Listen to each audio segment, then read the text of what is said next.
the hung in the air, sharper than the crisp autumn evening. "Dad, you're not invited. Go away!" My son, Leo, stood on the marble steps of the home I had paid for, his face a mask of cold indifference. He was 18 today. In my hands, I held a small, heavy box containing a vintage Rolex, the one he'd been dreaming about since he was 14. Behind him, framed in the doorway like a venomous queen, stood my ex-wife, Sharon. A small, triumphant smirk played on her lips. She had orchestrated this. This was her masterpiece of cruelty. The meticulously manicured lawn was filled with laughter and music, a world I had built, now a fortress I was barred from entering. My own son was the guard at the gate. I didn't argue. I didn't beg. A part of me, the part that had loved him unconditionally since the day he was born, simply shattered. I placed the gift on the stone railing, turned my back on the son who no longer saw me as his father, and walked away. The drive home was a blur of streetlights and a hollow ache in my chest. I had given them everything. After the divorce, I gave Sharon the house, a ridiculous alimony, and a child support payment that could fund a small corporation. I did it for Leo. I didn't want him to suffer because of our failed marriage. I'd worked my fingers to the bone for 30 years, building my logistics company, Apex Freight, from a single rusty van into a national powerhouse, all so he would never know the struggle I did. And for what? To be dismissed like a stranger at his milestone birthday? Back in my sterile, minimalist apartment, my choice, a deliberate contrast to the gaudy mansion Sharon favored, I poured a whiskey. The anger hadn't hit yet, only a profound, soul-crushing sadness. I had failed. Somewhere along the line, her poison had seeped into him completely. I looked at the framed photo on my desk, a smiling 10-year-old Leo on my shoulders at a baseball game. Where did that boy go? As the whiskey burned its way down, my phone buzzed.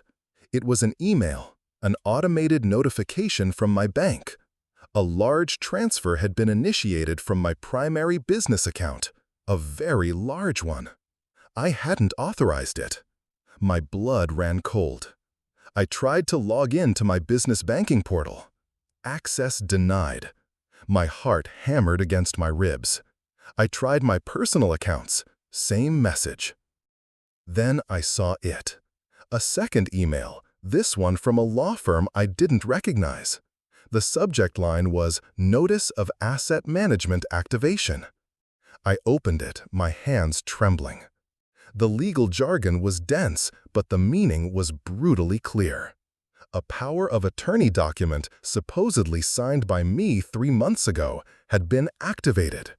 It granted Sharon full control over my financial and business affairs, citing my emotional instability and declining cognitive health. It was a lie, a complete audacious fabrication. The party wasn't just a social execution, it was a distraction.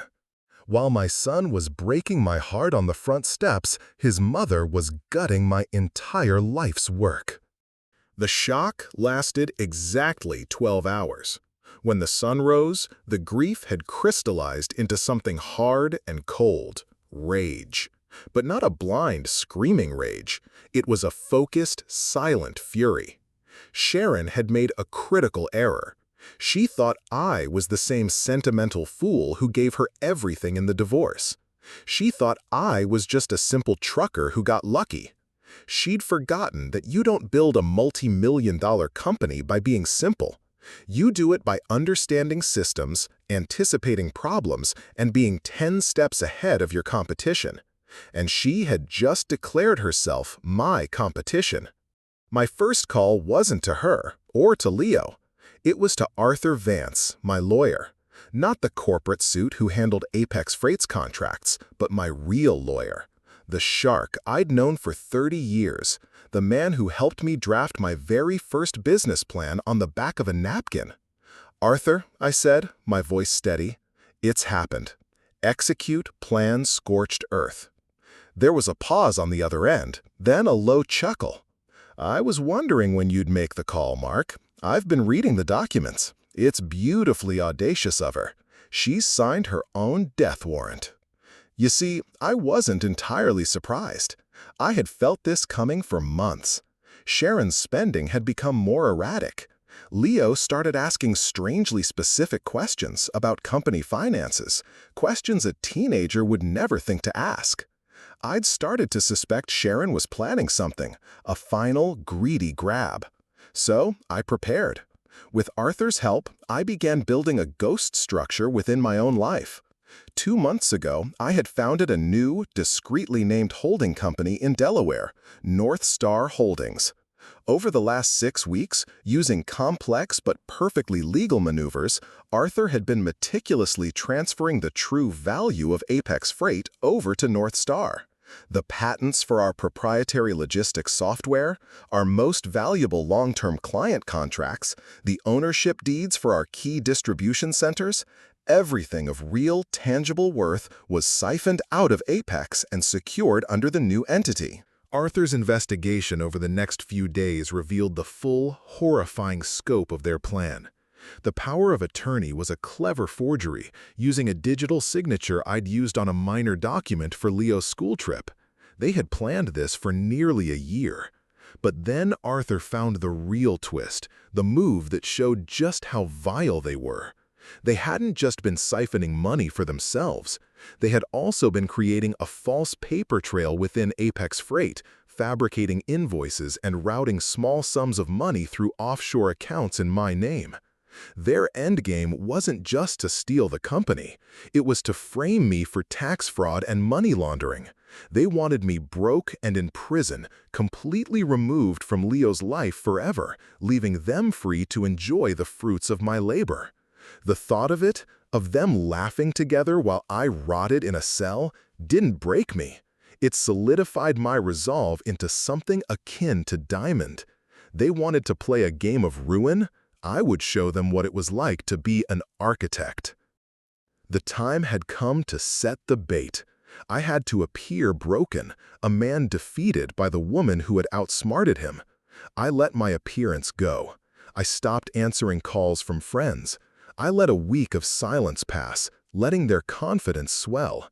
Then I made the call. I dialed Sharon's number, making sure to let my voice sound hoarse and weary. "Sharon," I croaked, "you've won." I could almost hear the smug grin on the other end. "Mark, I was worried about you," she lied, her voice dripping with false sympathy. "We're just trying to protect the family's assets, for Leo's sake." For Leo's sake. The words were a bitter pill. "I know," I sighed, playing my part. "I'm tired of fighting. It's all for Leo anyway. Let's just make it clean. I'll sign whatever you need. I'll sign over Apex Freight to a trust in Leo's name. You can be the trustee. I just want this to be over." The silence on the other end was electric. I had just offered her the golden goose on a silver platter, no strings attached. It was more than she could have hoped for. Her greed, as I had predicted, was a blinding force. She couldn't conceive of a trap because she couldn't see past the prize. "Oh, Mark," she said, her voice now genuinely emotional with avarice. That's the right thing to do, for our son." The meeting was set for the following week at her lawyer's ridiculously opulent office. I walked in looking like a shadow of my former self, unshaven, in an old suit, my shoulders slumped. Leo was there, standing beside his mother, refusing to meet my eye. He looked uncomfortable, a boy playing a man's game he didn't understand. Sharon, however, was radiant, dressed in a sharp power suit, looking every bit the conquering CEO. Her lawyer slid a mountain of paperwork across the polished mahogany table. It was a complete transfer of all remaining shares and ownership of Apex Freight to a new trust, with her as the sole administrator until Leo turned 25. I didn't read it. I just picked up the pen and signed, my hand deliberately shaking. I signed away my legacy, the company I had bled for. As I pushed the papers back, I looked at Leo for a fraction of a second. I saw a flicker of doubt in his eyes, a glimmer of the boy I once knew. But then his mother placed a triumphant hand on his shoulder, and the mask snapped back into place. I stood up, muttered, "It's done," and walked out without another word. As the elevator doors closed, I allowed myself a small, cold smile. They had just gleefully signed for and accepted their Trojan horse. What they didn't know was that Apex Freight, the company they now owned, was no longer a golden goose. It was an anchor. In the weeks leading up to this, I hadn't just moved the assets out. I had moved liabilities in. Acting as CEO, I had taken out a series of massive, fully secured business loans against Apex's remaining infrastructure. The money from those loans? It was sitting safely in North Star Holdings accounts, funding its explosive growth. Apex Freight was now a hollowed-out shell, a company with massive overhead, dwindling contracts, and a debt so colossal it would make a banker weep. They hadn't inherited a fortune. They had inherited an apocalypse. It took 3 weeks for the first tremors to hit. It started with a call from their newly appointed CFO, a man Sharon had hired for his loyalty, not his competence. Apex was missing payroll. A week later, the first of the loan repayment demands arrived, followed swiftly by a deluge from other creditors. The suppliers whose contracts I hadn't moved to North Star began demanding payment for outstanding invoices I had let pile up. The house of cards was beginning to wobble. The final act took place not in a lawyer's office, but in the modest, functional headquarters of North Star Holdings. They showed up unannounced, bursting into my office. Sharon's face was a mess of fury and panic. Leo trailed behind her, pale and wide-eyed, finally understanding that something was terribly wrong. "What did you do?" Sharon shrieked, slamming her hands on my desk. "The company is drowning! There are millions in debt!" I leaned back in my chair, calm and collected. "My company is doing just fine," I said, gesturing around the bustling office. "Oh, you mean your company, Apex Freight? I'm sorry to hear it's having problems. But you're the trustee, Sharon. That's your responsibility now." Her face went from red to white. "You set us up! You tricked us!" "Tricked you?" I raised an eyebrow. "I gave you exactly what you wanted. You wanted the company I built, and you got it. Every last share. I have the paperwork to prove it, signed by you. You inherited it all, Sharon, the name, the logo, and its liabilities." I slid a single folder across the desk. It was a summary of the loans, the debts, the pending lawsuits from creditors. The number at the bottom was staggering. It would not only bankrupt Apex Freight, but it would also trigger clauses that made the trust, and, by extension, her personally as the trustee, liable. They were financially ruined. You monster," she whispered, a new kind of fear in her eyes.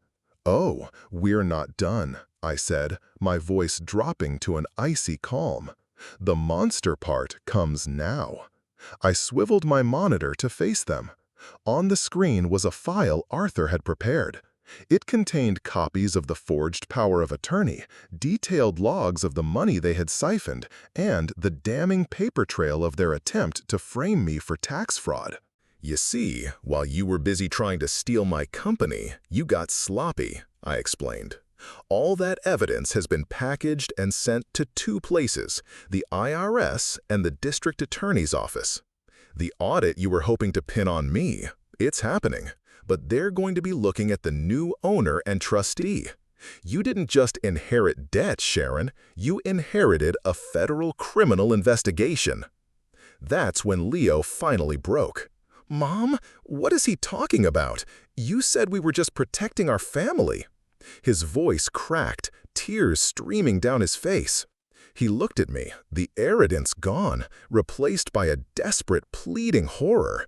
"Dad, I didn't know. I swear I didn't know about any of this." I stood up and walked to the window, looking out at the city, my city. "The most painful part of this, Leo, is that I believe you. You were a pawn in her game. But a choice was made that day on the front steps. You chose her. You chose the money. And choices have consequences." I turned back to them, my face devoid of all emotion. "Get out of my office." Sharon was speechless, broken. Leo just sobbed. A boy whose gilded world had just been reduced to ash. They stumbled out, leaving a void of silence in their wake. I had lost a son, but I had reclaimed my life. The revenge was complete. It wasn't sweet, it was just finished. And for the first time in a long time, I felt free. What goes around comes around. If you believe in karma, deliver some good karma to this channel by hitting subscribe and liking the video. We appreciate your support, and we'll be back with more justice soon.